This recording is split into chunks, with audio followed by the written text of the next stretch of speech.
Good morning student. आज हम हिंदी में चैप्टर 11 पढ़ेंगे कर्तव्य परायणता। कि कर्तव्य के बारे में पढ़ेंगे कि हर व्यक्ति अपने कर्तव्य की पालना करके वो राष्ट्र के हित के प्रति कार्य कर सकता है। तो इसमें अपने कर्तव्य के प्रति अपनी श्रद्धा से, अपने भाव से, अपने चाव से, अपनी तल्लीनता से अगर कोई व्यक्ति कार्य अपनी ईमानदारी से कार्य करता है, अपने पैसे को पूर्ण करता है, उसमें डूब जाता है, तो उसके बारे में इस पाठ में हमें लेखक ने बताया है। जफ़र मियाँ एक दिलचस्प आदमी है और जफ़र मियाँ है वो बहुत ही दिलचस्प यानी बहुत ही मज़ा के बहुत अच्छे आदमी है। मेरा लिहाज करते हैं। जब मैं उनके सैलून में पहुंचा, वे एक आदमी की हजामत बना रहे थे और लेखक हैं वो बता रहे हैं कि मेरा लिहाज करते हैं। लिहाज यानी इज्जत करते हैं। जब मैं उनके सैलून यानी नाई की दुकान होती है जहाँ कटिंग वगैरह की जाती हैं, तो लेखक होता है वो उनके जफ़र मियाँ हैं उनके सैलून में पहुंच जाता है। और जब वो वहाँ जाते हैं तो वो कोई एक आदमी है, उस आदमी की हजामत यानी उसकी कटिंग और दाढ़ी कर रहे हैं, बना रहे हैं। और आरा चलाने वाले दो मज़दूर इंतज़ार में बाहर बैठे हैं। और जो दो मज़दूर हैं जो आरा चलाते हैं, लकड़ी का काम करते हैं, तो वो मज़दूर हैं वो बाहर बैठे अपनी बारी का इंतज़ार कर रहे हैं। मेरी दुकान में पहुंचते ही जफ़र मियाँ ने उस तरह रख दिया, मेरे लिए कुर्सी बिछाई और बाहर की दुकान से चाय का एक प्याला लाकर मुझे दिया। और जैसे ही ये लेखक जफ़र मियाँ की दुकान में पहुंचते हैं तो उनके पहुंचते ही उन्होंने उस तरह होता है जिससे छोटे बाल काटने के लिए उनका यूज़ किया जाता है, तो उस तरह को रख दिया। और वो जो जफ़र मियाँ लेखक के लिए चाय मंगवाते हैं और उनके लिए चेयर कुर्सी बिछा देते हैं और उनको बैठने के लिए कहते हैं और उनके लिए चाय मंगवाते हैं। और फिर उनके लिए चाय मंगवाकर फिर वो जफ़र मियाँ अपने काम में लग जाते हैं हजामत बनाने के। हजामत निपटी तो मुझे लगा कि मेरा नंबर है, पर जफ़र मियाँ ने उन मज़दूर में से एक को बुला लिया और वह उसके बाल काटने लगे। और जैसे ही वो जिस व्यक्ति के बाल काट रहे थे उसका काम ख़त्म हुआ, तो जफ़र मियाँ ने यानी जो बाहर बैठे थे मज़दूर आदमी थे उनका नंबर आया, तो उनमें से एक आदमी को मज़दूर को बुला लिया और उसके बाल काटने लग गए। तभी आ गया उनका असिस्टेंट और वह दूसरे मज़दूर की हजामत बनाने लगे। और तभी क्या है, उनका असिस्टेंट होता है सहायता करने वाला होता है दूसरा, तो उनका जो सहायता करने वाला होता है नहीं, जफ़र मियाँ की सहायता करता था उनकी कटिंग करने में, तो वो दूसरा व्यक्ति जो अपनी दुकान पे रखते थे वो भी वहाँ पे आ गया और वो भी जो दूसरा मज़दूर था उसकी कटिंग करने लगा। अब मैं बैठा हूँ कुर्सी पर और देख रहा हूँ कि मियाँ जफ़र उस मज़दूर के बाल काट रहे हैं। मैं मज़दूर को देखता हूँ और सोचता हूँ ये शायद 5-7 दिन से नहीं नहाया। और जिस जफ़र मियाँ जिस मज़दूर के बाल काट रहे थे, तो लेखक उन दोनों मज़दूरों को देख रहे हैं और सोच रहा है कि ऐसे लग रहा है जैसे 4-5 दिन से 5 या 7 दिन से ये नहीं नहाए हैं। इनके बाल हैं, बालों में रेत भरी हुई है, बुरादा भी भरा हुआ है, उनकी गर्दन काली चिकट हो रही है और गर्दन वो मैल से बहुत काली हो रखी है। और तो और मुँह पर भी धूल है। जफ़र साहब बड़ी लगन से उसके बाल काट रहे हैं और जफ़र मियाँ है वो बहुत ही लगन से पूरा ध्यान लगा के उसके बाल काट रहे हैं, जैसे ये मज़दूर नूर जहाँ का भाई हो।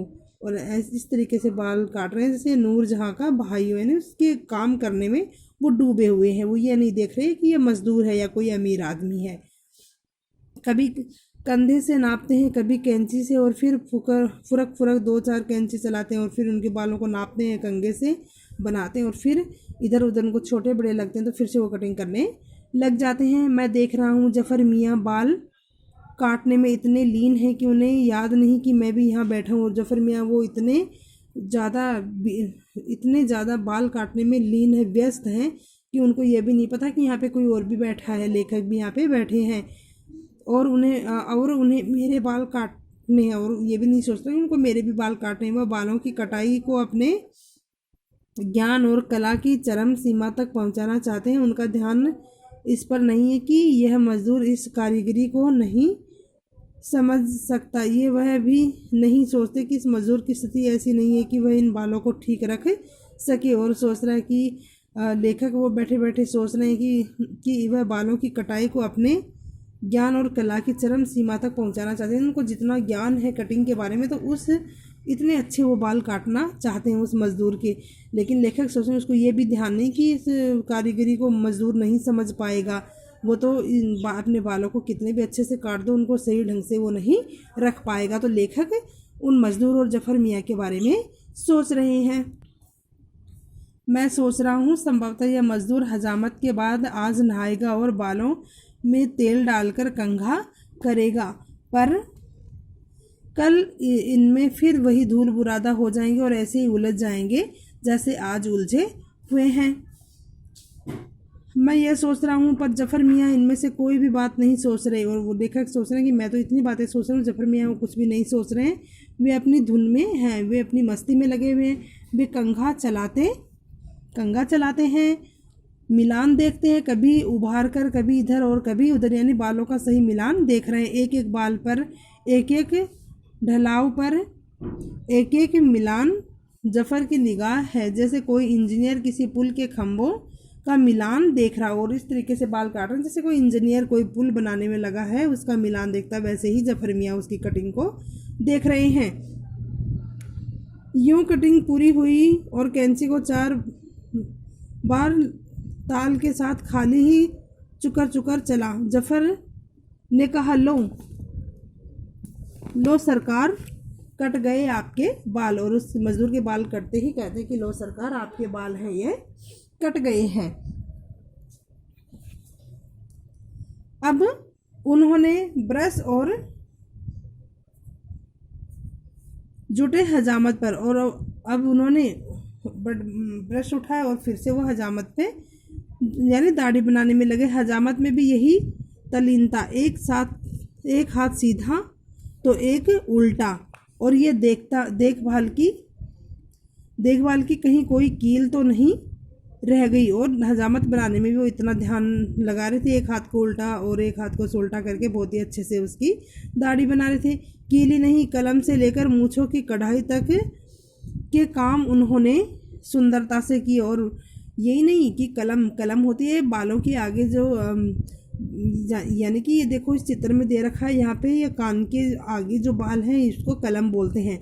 तो जफ़र मियाँ है वो इतने अच्छे से बाल काट रहे हैं कि बालों को तो अच्छे से काटा ही और कलम को भी बहुत अच्छे से बनाया, और कलम से लेकर पूरी दाढ़ी को भी उन्होंने बहुत अच्छे से बनाया है। 20 मिनट से ज़्यादा मैं जफ़र की इस तल्लीनता को देखता रहा। यह सच है कि जफ़र उस मज़दूर के बालों में लीन और मैं जफ़र में, यानी कि लेखक हैं जफ़र मियाँ हैं वो तो मज़दूर के बाल काटने में लीन है, मग्न है, और लेखक हैं ये जफ़र मियाँ को देखने में और सोचने में व्यस्त हैं। देखते देखते मैं भावों से भर उठा था, और देखते देखते लेखक के मन में बहुत से भाव उठने लगे थे। यहाँ तक कि हजामत की ऊंची कुर्सी पर आने को जब मैं उठा तो इन भाव विभोर था कि मैंने जफ़र को अपने में दबोच लिया। और जब वो जैसे ही लेखक थे उन्होंने कटिंग करवाने के लिए जैसे ही उठे और वो उस कुर्सी पे बैठने लग गए, तो लेखक थे इतने भाव में खोए हुए थे कि उन्होंने जफ़र मियाँ जो थे उनको दबोच लिया। पैसे देकर जब मज़दूर चला गया तो कहा, जफ़र मियाँ, तुम तो इस मज़दूर को लिपटे जैसे ज़िले का कलेक्टर तुम्हारी दुकान पर आ बैठा है। और लेखक कहते हैं कि जफ़र मियाँ, तुम तो इस मज़दूर की इस तरीके से कटिंग कर रहे थे जैसे जो ज़िले का जो कलेक्टर है वही तुम्हारी कुर्सी पे आके बैठ गया। जफ़र ने जो जवाब दिया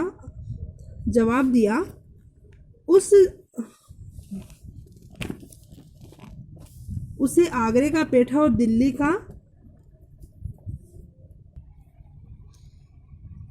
दिल्ली का सोहन हलवा दोनों फीके पड़ गए। यानी कि इस तरीके से जवाब दिया कि आगरे का जो पेठा था और दिल्ली का सोहन जो हलवा था वो भी उसकी बात के आगे फीके पड़ गए। बोले, बाबूजी, मेरे लिए तो इस कुर्सी पर बैठता है वही कलेक्टर। और उन्होंने जवाब दिया कि बाबूजी, मेरे तो जो इस कुर्सी पे आके बैठ जाता है वो कलेक्टर ही होता है। मैं स्मृतियों की सरिता में तैरने लगा। जफ़र मियाँ अपना काम पूरा कर चुके थे। लो सरकार, बन गई आपकी हजामत। उन्होंने कहा, तो मैं चौंक पड़ा। पर यह क्या, मैं इधर उठ रहा हूँ और फिर भी लेखक हैं वो सोच रहे हैं, सोच में ही वो वहाँ से अलग खड़े हो रहे हैं इस कुर्सी से। और उधर मेरे सामने उतारी जा रही जीवन वेद की यह ऋचा।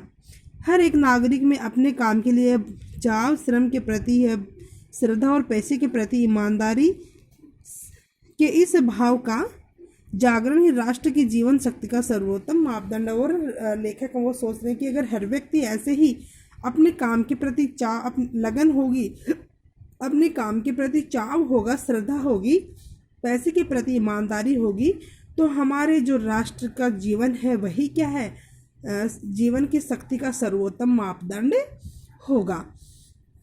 आपको ये चैप्टर पढ़ना है और इसके शब्दार्थ हैं ये आपको अपनी फेयर नोटबुक में करने हैं। दिलचस्प, मनोरंजक, सैलून, नाई की दुकान, कारीगरी, कला, कलम, कान के बगल में, गालों के ऊपर बालों की काट, लिहाज, सम्मान, असिस्टेंट, सहायक, कील, बाल की जड़, खूंटी, ऋचा, वेद मंत्र, ये शब्दार्थ ये आपको अपनी फेयर नोटबुक में करने हैं और इस पाठ को आपको पढ़ना है।